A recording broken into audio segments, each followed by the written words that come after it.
Have you ever felt judged at work? Like someone in a powerful position looks right through you and only sees your job title, not the person you are? This is the story of Sarah, a woman who takes on a new job at a luxury department store. She seems tired and a little out of place, and her new boss, a tough executive named Victoria, is not impressed. Victoria decides to make an example of Sarah in front of everyone, but she has no idea who she is really talking to. The secret that is about to be revealed will change everything. Before we continue the story, we would love to know where you are watching from. Please let us know in the comments so we can bring more stories that connect with you. Also, don't forget to hit that subscribe button so you will never miss the upcoming stories.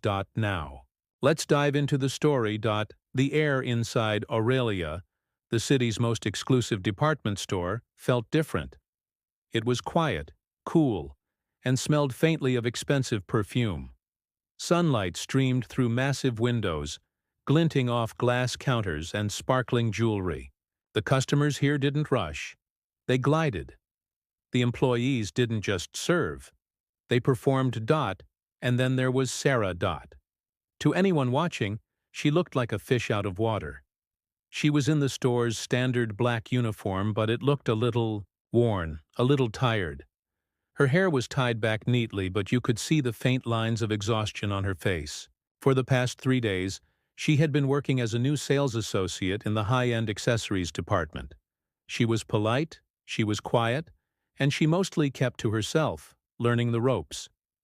The other employees were nice enough, but they kept their distance. Sarah didn't seem to fit the polished, perfect image of Aurelia. That afternoon, the store's atmosphere suddenly changed. A wave of tension washed over the sales floor. The employees stood up a little straighter. Their friendly chatter stopped. Victoria had arrived. Victoria was the regional director of operations. She was a woman who looked like she was carved from ice and dressed in success. She wore a sharp, tailored suit that cost more than Sarah earned in a month, and her heels clicked on the marble floor with a sound that demanded attention.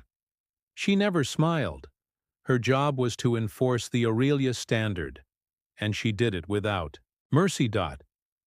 Her cold eyes scanned the entire department, missing nothing. A tiny piece of lint on the carpet, a mannequin's hand that was angled incorrectly, and then her eyes landed on Sarah. Sarah was meticulously folding a display of delicate silk scarves, each one costing hundreds of dollars. She was being careful, but one of the scarves, made of the finest, slipperiest silk, refused to cooperate. As she tried to fold it, a small crease appeared in the middle. It was a tiny, almost invisible mistake. But Victoria saw it. She strode over to the counter. The other employees nearby suddenly found reasons to be busy elsewhere. "You," Victoria said. Her voice was sharp and low. "What is your name?" "Sarah, ma'am," Sarah replied calmly, not looking up from the scarf. "Look at me when I'm speaking to you, Sarah," Victoria snapped. Sarah looked up, her expression neutral. Victoria pointed a long, manicured finger at the scarf. "What is this? Do you think this is acceptable? This is a $500 piece of handcrafted silk, not a dish rag in your kitchen. This single crease ruins the entire presentation. It tells our clients that we are careless, that we are cheap." Sarah began to refold the scarf. "I'm sorry. I'll fix it right away."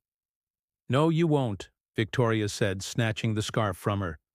"Because you clearly don't have what it takes to handle merchandise of this quality. I've been watching you for 3 days. You don't have the polish, you don't have the look, you don't belong at Aurelia." The words were meant to cut, and they were spoken loud enough for other staff and even a few customers to hear. Sarah's cheeks grew warm, but her expression remained steady. She just stood there, taking it. "Honestly," Victoria continued, with a cruel little laugh, "I don't know how you even got through the interview. This store has a reputation for excellence. We are a luxury brand. And you are dragging that brand down. Perhaps a job at a discount store would be more your speed. In fact, I think this will be your last day." Victoria had made her point.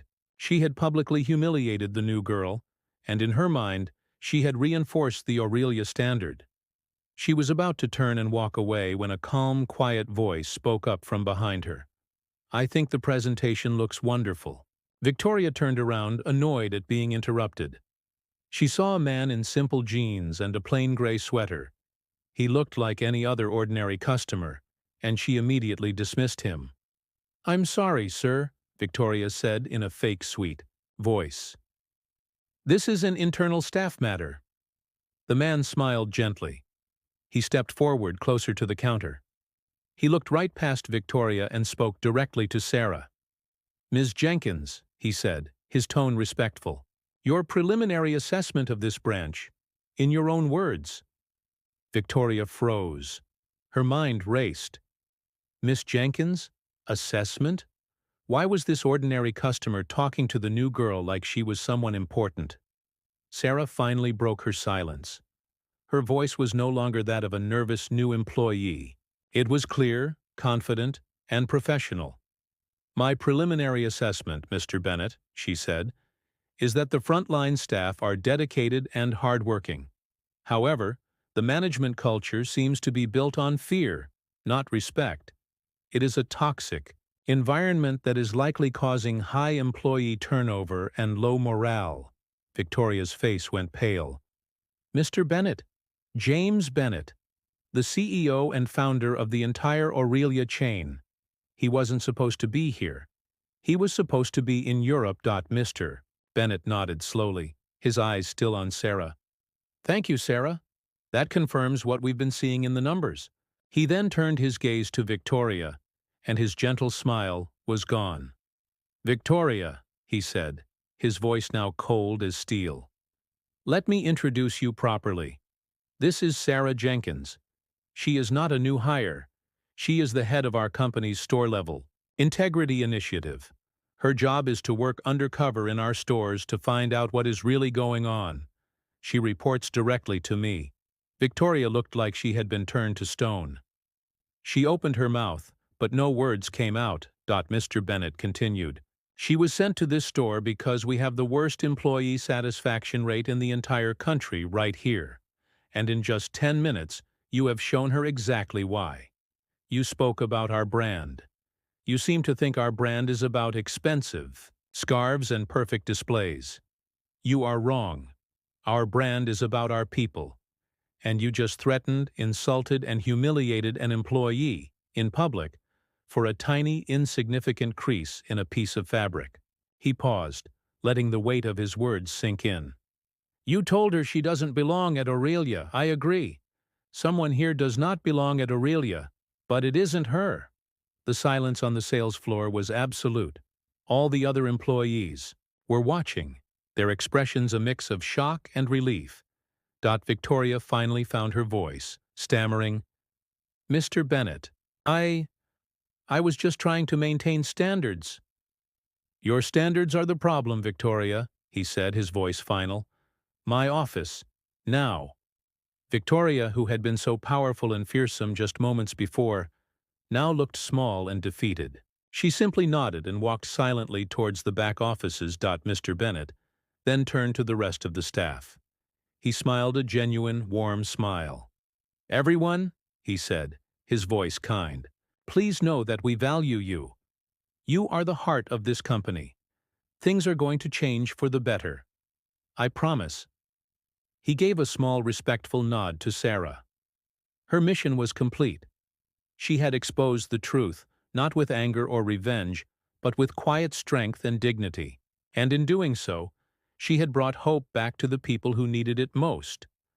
So that was the story of Sarah, and the boss who learned a lesson she would never forget. It's a powerful reminder that a person's true worth is not determined by their job title or their uniform, but by their character and how they treat others. We'd love to know what you think. Please let us know in the comments. Have you ever had a boss like Victoria, or even better, a leader like Mr. Bennett? If this story resonates with you, please do hit that subscribe button. It is completely free for you, but it helps us a lot. to continue bringing you these stories. Thank you so much for watching. Have a wonderful day.